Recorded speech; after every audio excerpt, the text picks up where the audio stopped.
어떤 형제가 있었습니다.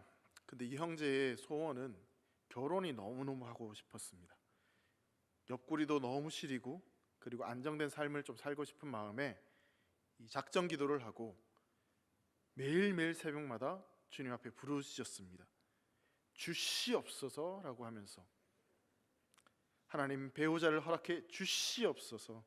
이왕이면 예쁘고 직업도 괜찮은 그런 이쁜 자매를 나에게 허락해 주십시오라고 작정 기도를 했습니다. 날마다 기도했습니다. 그런데 하나님이 좀처럼 그 기도에 응답해 주시지 않는 거예요. 어느 날 그 교회 담임 목사님이 이 형제가 너무 새벽마다 간절히 부르짖어 기도하니까 이런 권면을 그 형제에게 해줬다고 합니다.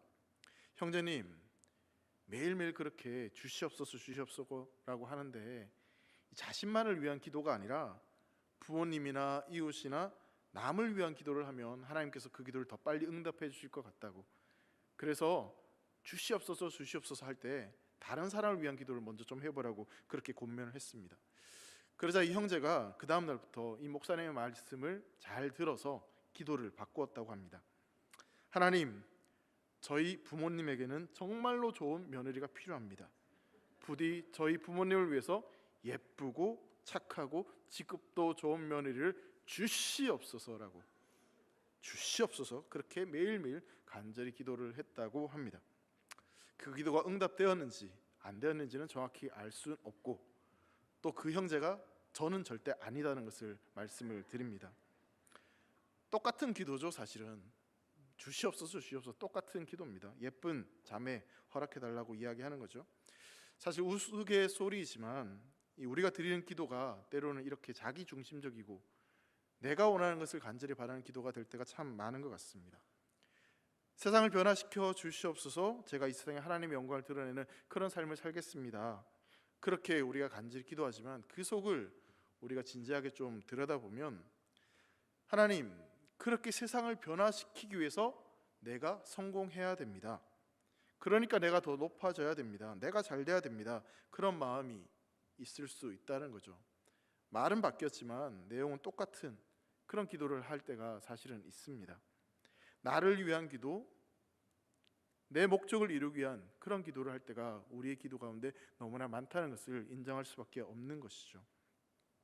사랑하는 성도 여러분, 오늘 말씀을 통해서 저는 이 부분에 대해서 좀 생각해 보려고 합니다. 우리의 기도가 나를 위한 기도가 아니라 정말 하나님이 기뻐하시는 기도가 되어서 하나님께 응답받는 기도가 어떠한 기도인지를 한번 생각해 보려고 하는 것이죠. 그리고 그렇게 합심해서 기도할 때 하나님이 원하시는 기도를 했을 때 어떠한 일이 우리에게 벌어지는지에 대해서 좀 생각해 보려고 합니다. 여러분, 예수님이 부활하시고 40일 동안 제자들에게 이 하나님의 일에 대해서, 하나님 나라에 대해서 계속해서 집중적으로 말씀해 주셨습니다.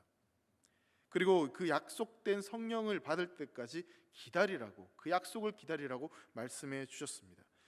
그래서 성령께서 오셔서 능력을 주시면 너희가 예루살렘과 온 유대와 사마리아 땅끝까지 이르러 내 증인이 될 것이다 라고 그렇게 말씀하셨습니다.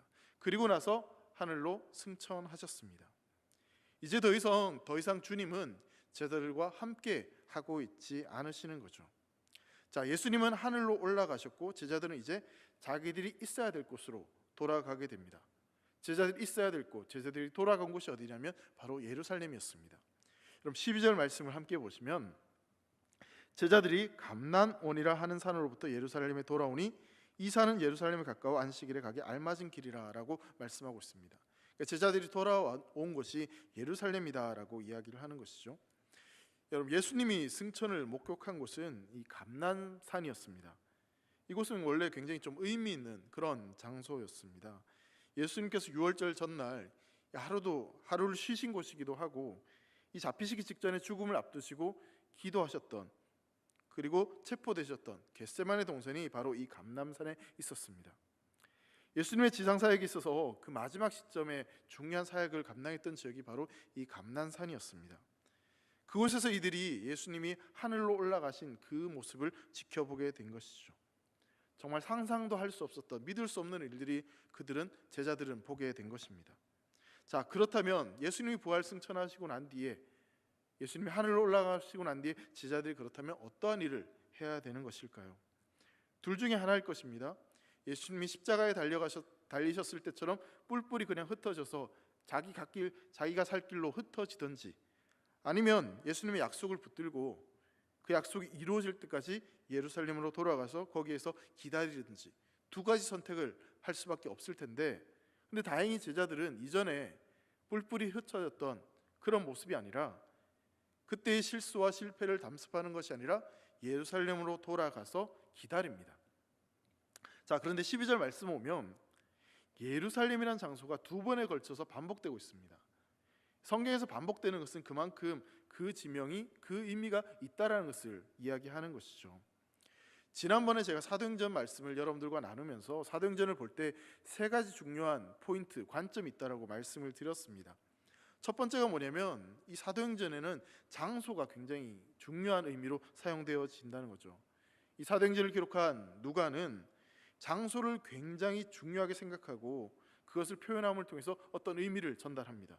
또 한 가지는 어떤 그림의 언어로 우리가 상상력을 동원해서 사도행전을 읽을 수 있도록 그런 표현을 합니다.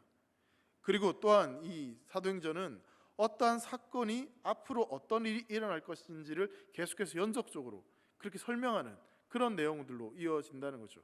예루살렘 교회가 부흥하고 나서 그 다음 핍박을 받고 흩어져서 그 다음 이방 전도가 되고, 뭐 이런 식으로 계속해서 어떤 사건들이 연결되는 그런 것으로 이어지고 있다는 거죠. 첫 번째로 말씀드린 대로 장소가 굉장히 중요한 의미로 사용되어졌습니다.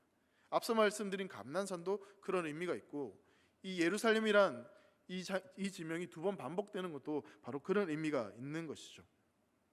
여러분, 사도행전을 앞으로 쭉 살펴보면 이 예루살렘은 이 사도행전에 있어서 굉장히 중요한 의미를 가지고 있는 곳입니다. 최초로 이방 전도가 허락된 곳이 바로 예루살렘이었습니다.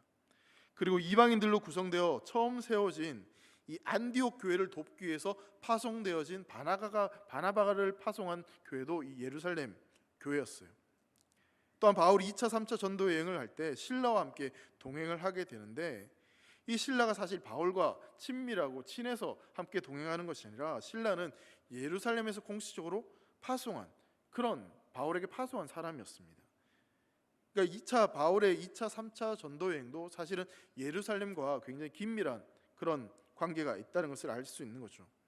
그리고 3차 전도 여행 때 보면 바울이 제수의 신부로 로마로 잡혀가게 되는데, 그때 이 많은 사람들이 예루살렘으로 돌아가지 말라고, 돌아가면 잡힌다고, 어려움을 당하게 된다고, 죽는다라고 그렇게 이야기를 했음에도 불구하고 이 바울이 다시 예루살렘으로 돌아갑니다. 그만큼 사도행전에서 있어서 예루살렘은 굉장히 중요한 의미를 많이 담고 있는 것이죠. 그래서 예루살렘은 선교에 있어서, 복음 전파에 있어서 굉장히 중요한 중심지와 같은 그런 역할을 하는 장소였습니다. 그러니까 복음 전파에 있어서 중심지, 그것이 바로 사도행전에서 말하고 있는 예루살렘의 의미였던 것이죠. 여러분, 사도행전에서 예루살렘이 모든 것의 중심이었고 제자들이 다시 돌아온 장소였습니다. 그러니까 제자들이 떠났고 다시 돌아온 장소, 그리고 복음을 전파하는 굉장히 중심지였다는 사실이죠. 자, 여기에서 우리가 좀 생각해 보고 싶은 것이 뭐냐면, 그렇다면 우리가 살아가는 삶의 자리에서 우리의 중심은 과연 어디에 있는지를 한번 생각해 보려고 하는 것이죠. 우리의 삶은 과연 어디에 뿌리를 내리고 있고, 어디에서 출발해서 어디로 돌아가는지, 어디로 돌아가려고 애쓰고 있는지에 대해서 생각해 보자는 것입니다. 사도행전에서 예루살렘은 모든 선교와 사역들의 중심을 잡아주는 그런 곳이었습니다. 그런 의미를 담고 있는 장소였어요. 사랑하는 성도 여러분, 우리의 삶에도 마찬가지일 것입니다. 우리의 삶을 통제하고 우리의 중심을 잡아줄 수 있는 그런 장소가 우리에게도 분명히 필요하다는 사실입니다. 그렇다면 우리들의 삶의 이야기가 시작되고 우리의 삶의 이야기가 마무리되는, 우리의 처음과 끝이 되는 예루살렘은 과연 어디입니까? 혹시 그 예루살렘이 여러분들에게 돈이나 물질이나 명예는 아니십니까? 우리가 아침에 일어나서 하는 이야기가 돈 이야기고, 돈 이야기하다가 잘 때도 돈 이야기로 마치는, 아니면은 뭘 먹어야 될지, 뭘 먹고 살아야 될지, 아침에 눈을 뜨면 뭘 먹어야 될지, 점심시간이 되면 뭘 먹어야 될지, 저녁은 뭘 먹어야 될지, 그래서 밥 하면서 살아가는, 처음과 끝이 먹는 것, 입는 것, 그런 어떤 세상적인 것으로 시작과 끝이 되는 것은 아닌지 우리의 삶을 돌아보기를 원합니다. 간절히 소망하기는 우리의 처음과 끝이, 우리의 예루살렘이 교회가 되기를 간절히 소망합니다. 여러분들에게 있어서 시작도 교회가 되고 끝도 교회가 되기를 간절히 소망합니다. 그리고 또한 예배가 시작이고 예배가 마지막이 되기를 간절히 소망합니다. 그렇다고 해서 여러분, 새벽부터 교회에 출근해가지고 하루 종일 교회에서 머물면서 그러다가 저녁 되면 교회에서 퇴근하는 그런 의미를 말씀드리는 게 아닙니다. 교회에 자주 오는 건 너무너무 감사한 일입니다. 교회에 자주 오십시오. 가끔 교육자실도 한번 들어와 보시고 기도실에서 기도하시고 그렇게 하는 건 너무너무 좋습니다. 근데 여러분, 여기서 제가 드리는 말씀은 교회는 단순히 어떤 건물로서의 교회를 이야기하는 것이 아니라 예수님을 믿어 구원받은 성도들의 모임, 그 교회를 여러분들에게 말씀드리는 겁니다. 예수 그리스도의 몸으로서 그분의 은혜가 충만한 그런 교회를 말씀드리는 것이죠. 여러분, 다시 한번 본문을 보시면 13절에 보면 예수님이 승천하신 이후 이들이 돌아간 곳은 예루살렘이었습니다. 근데 더 정확히는 예루살렘 성전이 아니라 다락방이었다라고 오늘 본문은 이야기를 합니다. 자, 그런데 이 누가복음 24장 52절부터 53절 말씀 보면 제자들이 예수님의 승천 이후 예루살렘으로 돌아와 어디에서 찬송을 했나라고 표현을 하고 있냐면 성전에서 하나님을 찬송했다라고 그렇게 표현합니다. 말씀을 한번 같이 볼까요? 누가복음 24장 52절과 53절입니다. 그들이 그에게 경배하고 큰 기쁨으로 예루살렘에 돌아가 늘 성전에서 하나님을 찬송하니라 라고 표현하고 있습니다. 자, 여러분 여기서 한 가지 퀴즈를 내겠습니다. 누가복음과 사도행전은 누가 기록한 성경입니까? 누구이죠? 누가입니다. 제가 첫 번째에도 누가복음을 누가 기록했냐 그랬을 때 누가라고 정확히 답을 하셨는데 여전히 여러분들 기억력도 좋으시고 똑똑하십니다. 자, 한 사람이 기록을 했습니다. 그리고 똑같은 사건입니다.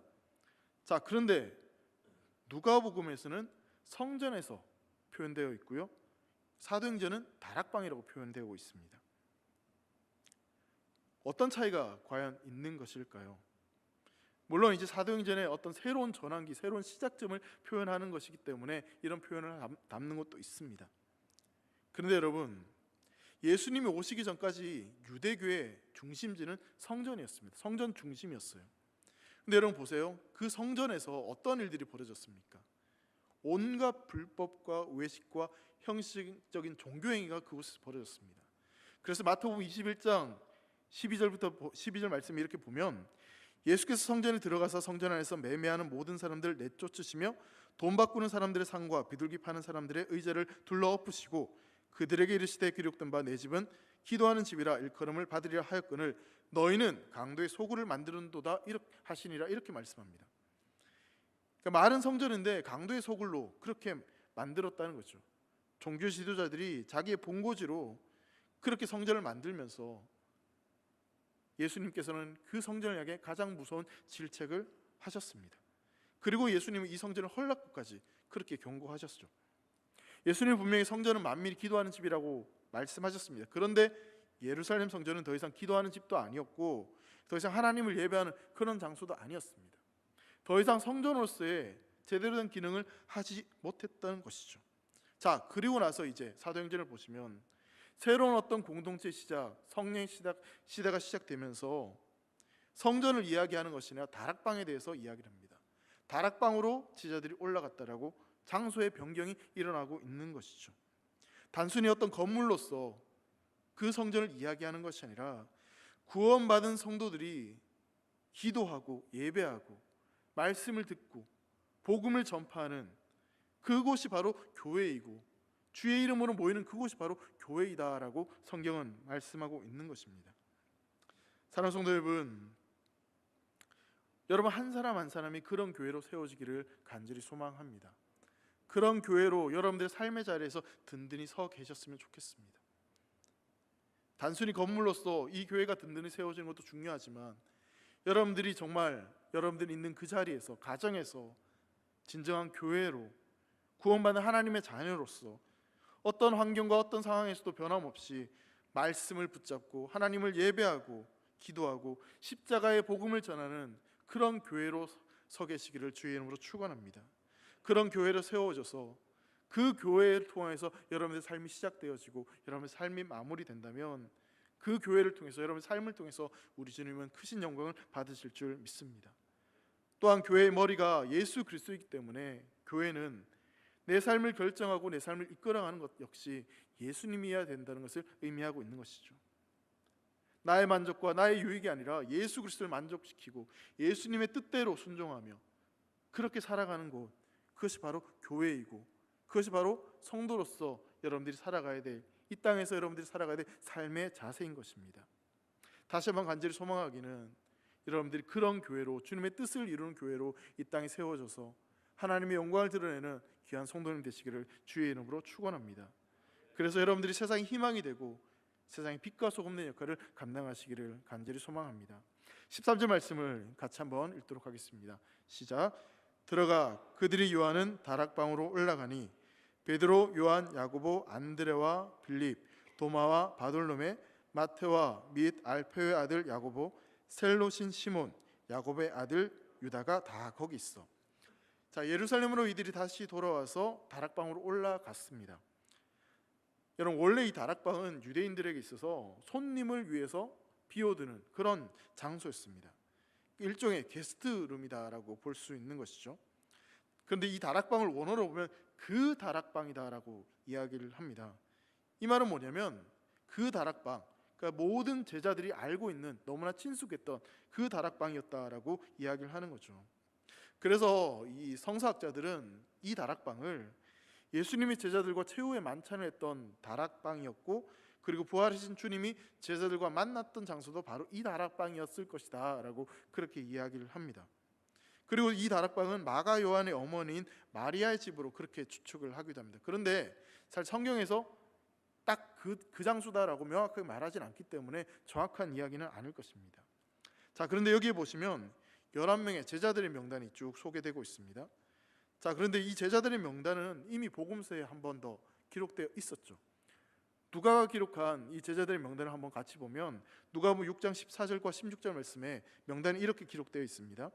곧 베드로라고 이름을 주신 시몬과 그의 동생 안드레와 야고보와 요한과 빌립과 바돌로메와 마테와 도마와 알페의 아들 야고보와 셀롯이라는 시몬과 야고보의 아들 유다와 예수를 파는 자 될 가룟 유다라. 이 명단에 좀 차이점이 있죠. 가장 큰 차이점은 가룟 유다가 있고 없고, 이 차이점이 있습니다. 여러분, 시간상 순서를 가지고 한번 이 명단을 좀 생각해 보면, 여러분 누가복음에 나오는 제자들의 명단은 예수님이 처음 그 사역을 시작하실 때 부른 제자들의 명단이라고 말씀드릴 수 있습니다. 그렇다면 사도행전의 명단은 그 기간이 다 지나고 3년간의 훈련이 지나고 거의 마지막 졸업하는, 수료하는 명단이라고 볼 수 있는 것이죠.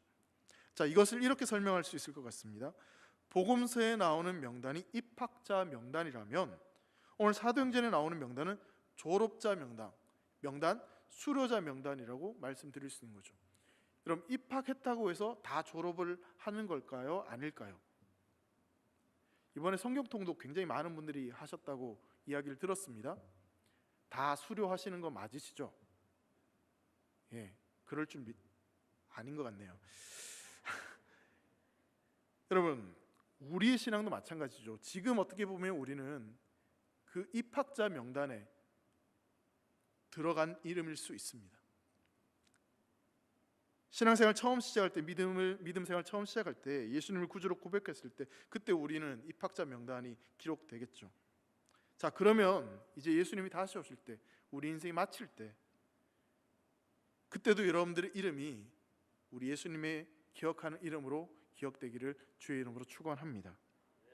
순서는 바뀔 수 있습니다. 순서는 달라질 수 있습니다. 하지만 그 명단에 빠지지는 않으셨으면 좋겠어요. 가룟 유다처럼 그 이름에 빠지는 인생, 그럼 그것이 얼마나 비참한 인생이겠습니까? 그리고 여러분, 사도행전에 나오는 제자들의 명단에는 또 다른 중요한 의미가 좀 담겨져 있습니다. 그것은 제자들의 과거를 좀 한번 생각해 보면 좀 더 그 의미를 알 수 있습니다. 사도행전에 나오는 명단은 어떤 사역적인 측면에서 이 명단이 순서대로 기록되어 있는 거예요. 그러니까 누가복음은 가족들, 친족들, 그런 끼리끼리 이렇게 명단이 되어 있는 것이고요. 여러분, 제자들의 과거를 한번 좀 생각해 보면 제자들이 예전에 예수님을 함께 따르긴 했지만 저마다 자기 이익과 자기 욕심이 있었습니다. 예수님 왕이 되시면 어떤 한 자리를 좀 차지하고 싶은 그런 마음이 있었던 것이죠. 그래서 이들은 예수님께서 십자가에 대해서 그렇게 말씀하시는 그 순간에도 네가 높으니 내가 높으니 막 서로 싸웁니다. 그러다가 예수님 왕이 되시면 예수님 옆자리에 높은 자리 좀 주세요 라고 그렇게 서로 청탁을 했습니다. 근데 그 청탁을 하지 못한 다른 제자들이 시기하고 질투하고 그 청탁한 제자들을 막 괘씸히 여기는 그런 일들이 막 있었습니다. 그렇게 서로 막 높아지려고 자기 이익과 유익을 위해서 그렇게 싸웠던, 시기하고 질투했던 그런 제자들입니다.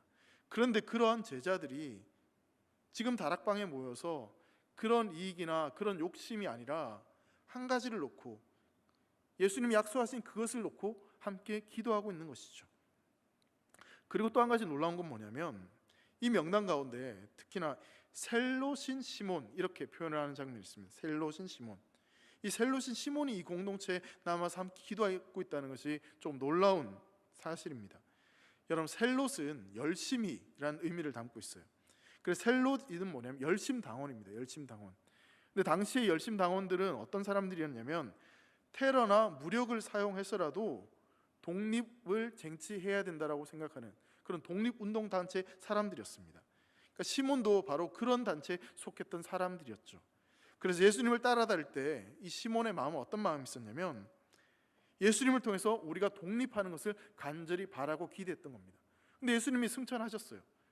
그리고 나라는 독립되지 않았습니다. 더 이상 예수님을 따라다닐 이유가 없었음에도 불구하고 근데 셀롯인 시몬이 지금 이 다락방에서 함께 기도하고 있다는 사실입니다. 자, 그리고 14절에 보면 또 어떤 사람들이 있었냐면 여자들과 예수의 어머니 마리아와 예수의 아우들과 더불어 마음을 같이하여 오로지 기도에 힘쓰더라라고 표현하고 있습니다. 이렇게 예수님의 제자들도 있었고, 그리고 그 다락방에 어떤 사람들이 있었냐면 먼저는 여자들이 함께 있었다라고 표현을 합니다. 여자들이 함께 있는 것이 뭐 그리 대단한 일인가 생각하실 수 있겠지만 여러분, 당시 유대교는요 여성 차별이 굉장히 심했습니다. 그래서 여성들은 공회에 사실 들어갈 수가 없었어요. 자, 그런데 15절에 보면 여기 있는 모인 사람들이 120명이나 되었다라고 이야기를 하는 거죠. 여러분, 이 120명이라는 명단은 이 유대 사회에서 당시 어떤 사회적인 정당한 지위를 받는 정당하게 형성된 단체다라는 것을 인정받을 수 있는 게 120명의 인원이었어요. 무슨 말씀을 드리냐면 여기 있는 사람은 그냥 취미생활로 오고 갈 데 없어서 오다 가다 그냥 만난 사람들이 아니라 어떠한 특별한 목적을 가지고 정당한 사람들, 정당한 단체로 모여있는 곳이었다는 거죠. 그러니까 유대인들에게 정당한 지위를 받는, 정당에 인정받는 그런 단체였다는 것입니다. 자, 그렇게 정당한 단체에 유대인들에게 인정받는 그 장소에, 그 공동체에 지금 여성들이 함께 있다고 하는 사실이죠. 앞서 말씀드린 대로 유대인들의 공동체, 그 회당에는 여성들이 절대로 들어갈 수 없는데, 그런데 유대인들의 정당한 지위를 받고 그리고 정당하게 형성된 이 단체에는 지금 여성들이 함께하고 있다는 사실입니다.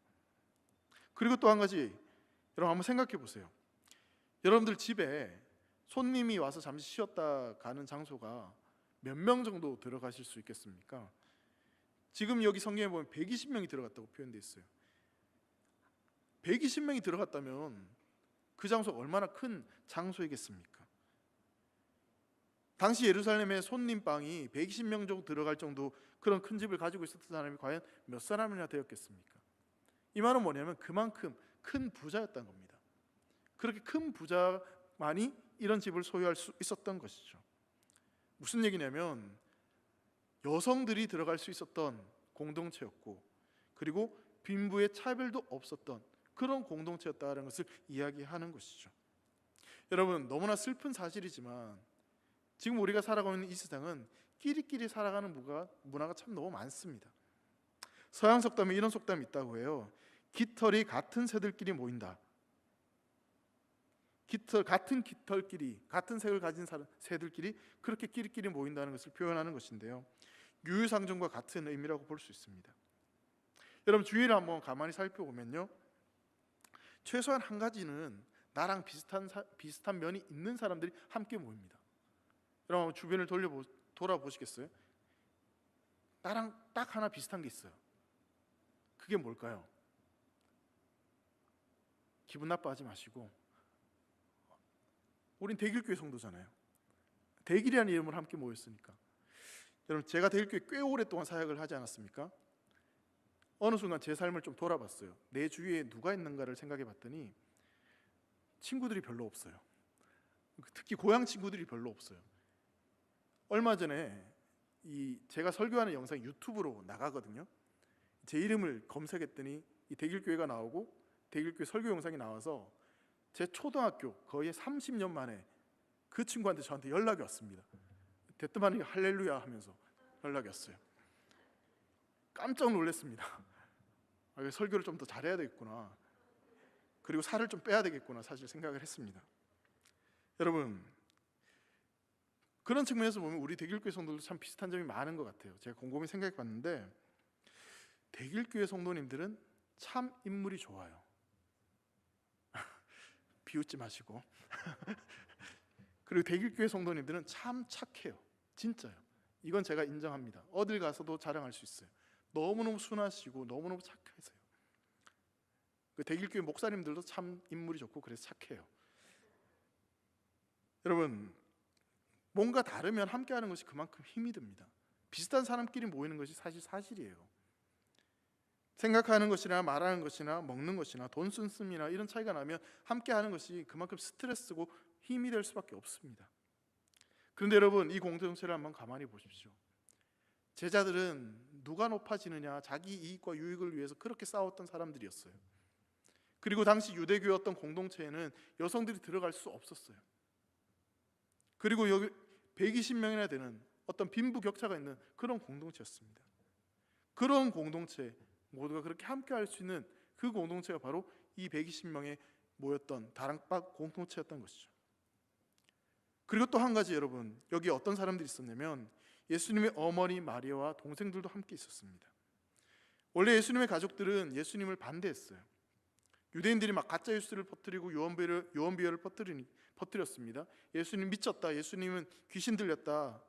그 소식을 듣고 가족들이 예수님을 잡으러 왔어요. 미쳤다는 소리까지 들을 정도로 그런 이야기가 들린 예수님을 잡아서 데리고 가려고 그렇게 했었죠. 그런데 그런 사람들까지도 이 120명의 명단 가운데 함께 포함되어 있다는 사실입니다. 여러분, 다락방에 모인 120명의 사람들을 면면을 살펴보면 이들에는 내가 사도인데, 난 이런 사람인데, 그런 어떤 특권의식을 발휘하는 사람들이 아니었습니다. 어디 여자가 감히 들어와, 그렇게 말하는 사람들도 아니었어요. 내가 예수님의 동생인데, 내가 예수님의 어머니인데, 내가 예수님의 가족인데 어떤 기득권을 주장하는 것도 아니었습니다. 서로 살아온 환경도 다르고 개성도 다르고 각자가 처한 형편이나 그 모든 것이 달랐음에도 불구하고 이들은 예수님의 말씀 앞에 둘러앉아 오로지 기도하고 오로지 말씀 붙잡고 그렇게 예배하는 자들이 바로 이 120명의 다락방 공동체의 사람들이었습니다. 오늘날 교회도 오늘 본문에 나오는 것처럼 정말 각양각색의 사람들이 함께 모여 있습니다.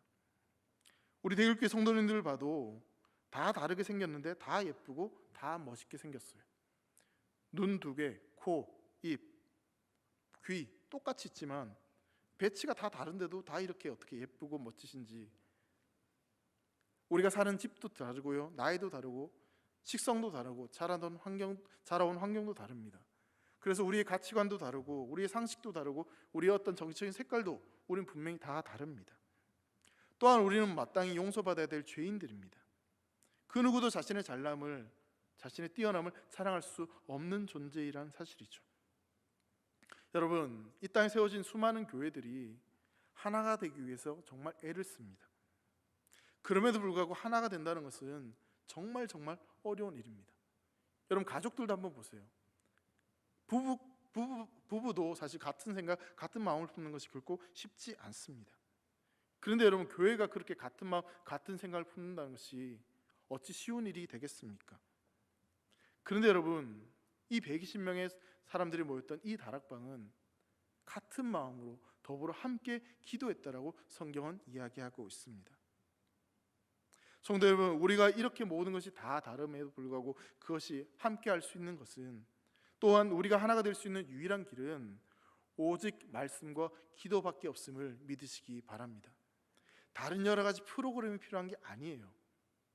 두 손을 맞잡고 서로 이야기하고 이런 것도 물론 필요하지만, 그것보다 가장 먼저 필요한 것은 같은 말씀을 듣고 같은 마음을 품고 함께 기도하는 것, 그것이 우리에게 가장 필요한 일입니다.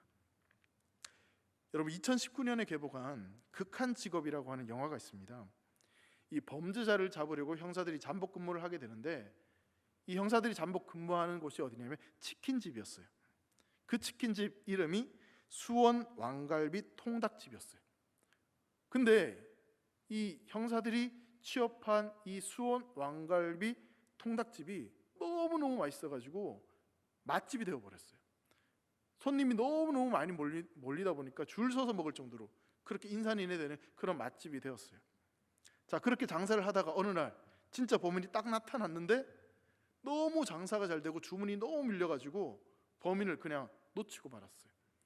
범인을 놓치고 나서 형사들이 이런 이야기를 하는 장면이 있습니다.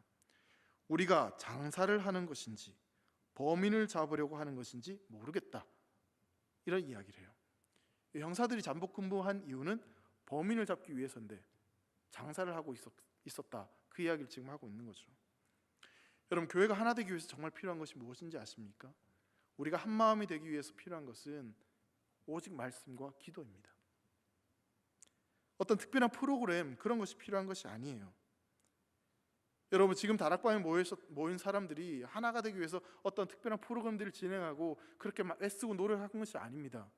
지금 이들은 약속한 그 말씀을 붙잡고 오로지 기도에 힘썼어요. 그랬더니 한 마음이 되는 거죠. 하나가 될 수 있었던 것이죠. 예수님이 약속하신 그 말씀을 믿고 그 약속이 이루어질 때까지 간절히 기도함으로 말미암아 그들은 하나된 공동체를 이루어갈 수 있었던 것입니다. 사랑하는 성도 여러분, 우리가 하나가 되기 위해서 진짜로 필요한 것은 우리의 어떤 노력과 우리의 수고, 물론 그런 것도 필요합니다. 하지만 그것보다 더 우리에게 중요한 것은 같은 말씀을 붙잡고 우리가 함께 같은 마음으로 기도할 때 우린 진정 하나가 되는 줄 믿습니다. 우리가 그렇게 하나가 되어서 기도할 때 우리의 그 기도는 하나님의 응답하시는 놀라운 축복의 기도가 될 줄 믿습니다. 마태복음 18장 19절 20절을 말씀해 보면 이렇게 말씀하는 장면이 있어요. 진실로 다시 너희에게 이르노니 너희 중에 두 사람이 땅에서 합심하여 무엇이든지 구하면 하늘에 계신 내 아버지께서 그들을 위하여 이루게 하시리라. 두세 사람이 내 이름으로 모인 곳에는 나도 그들 중에 있느니라. 사랑하는 성도 여러분, 두 사람만 모여서 합심해서 기도해도 하늘에 계신 그 아버지께서 그 기도를 들어 응답해 주신다고 말씀하셨습니다. 그런데 120명이 모여 있었어요. 그리고 그 120명이 모여서 같은 말씀을 붙잡고 같은 약속을 붙잡고 같은 마음으로 합심해서 기도했습니다. 그렇다면 그 기도가 어떻게 되었겠습니까? 당연히 응답되는 거죠. 당연히 하나님이 기뻐하시는 기도가 되는 것이죠. 사랑하는 성도 여러분, 우리 함께하는 우리 대길의 성도들도 그런 같은 마음과 같은 생각을 품고 같은 기도를 할 수 있기를 간절히 소망합니다. 약속의 말씀을 함께 붙잡고 같은 마음으로 기도할 수 있기를 간절히 소망합니다. 그 시작이 오늘 이 밤이 되었으면 좋겠습니다. 여러분들 마음속에 품고 있는 여러 가지 생각들, 기도 제목들 분명히 있으실 것입니다. 그 기도도 물론 중요하지만 우리가 가장 먼저 기도해야 될 것은 그 하나님의 약속의 말씀을 함께 붙잡고 교회를 위해 기도하고, 그리고 교회가 하나 되기 위해 애쓰고 우리가 성도다운 삶을 살기 위해서 간절히 부르짖는 그 기도가 우리에게 필요할 줄 믿습니다. 사랑하는 성도 여러분, 대길교회를 사랑하십니까? 정말 사랑하십니까? 그렇다면 오늘 이 저녁 교회를 위해서 기도합시다.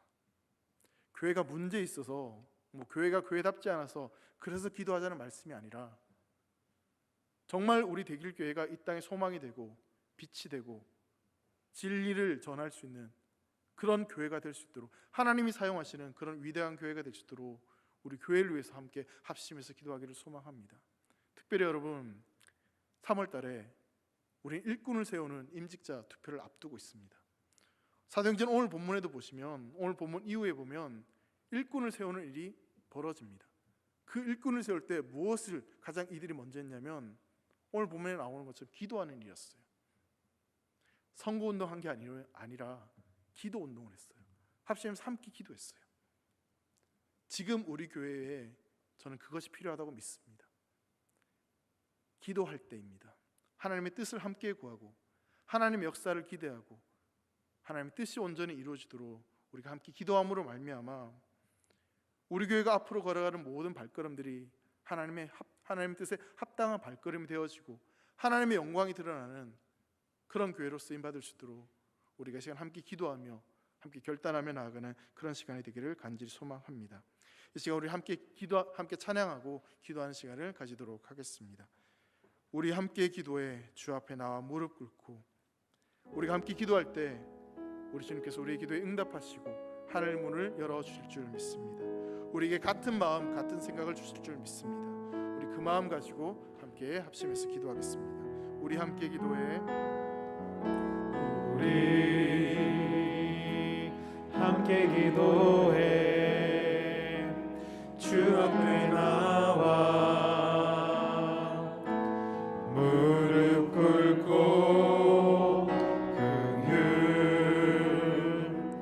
베푸시는 주 하늘을 향해 두 다시 한번 손 찬양합니다. 들고 우리 함께 기도해 우리 함께 기도해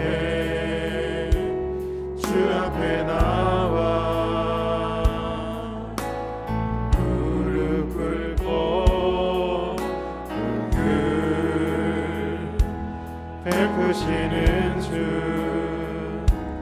하늘을 향해 두 손 들고 하늘 문이 열리고 하늘 문이 열리고 은혜의 빗줄기 이 땅 가득 내리도록 마침내 주 오셔서 은혜의 빗줄기 우리 위에 부시도록 다시 한번 결단합니다. 우리 함께 기도해 우리 함께 기도해 주 앞에 나와 무릎 꿇고 긍휼 베푸시는 주 하늘을 향해 두 손 들고 하늘 문이 열리고 은혜의 빗줄기 이 땅 가득 내리도록 마침내 주 오셔서 의의 빗줄기 우리 위에 부시도록 하늘 문이 열리고 하늘 문이 열리고 은혜의 빗줄기 이 땅 가득 내리도록 마침내 주 오셔서 의의 빗줄기 우리 위에 부시도록 이 시간 다락방에 모였던 120명의 성도들이 그 무리들이 하나님의 약속의 말씀을 기억하며 그 약속을 기다리며 더불어 한 마음으로 기도했던 것처럼 이 시간 우리 대길의 성도들이 합심해서 교회를 위해서 기도하기를 간절히 소망합니다.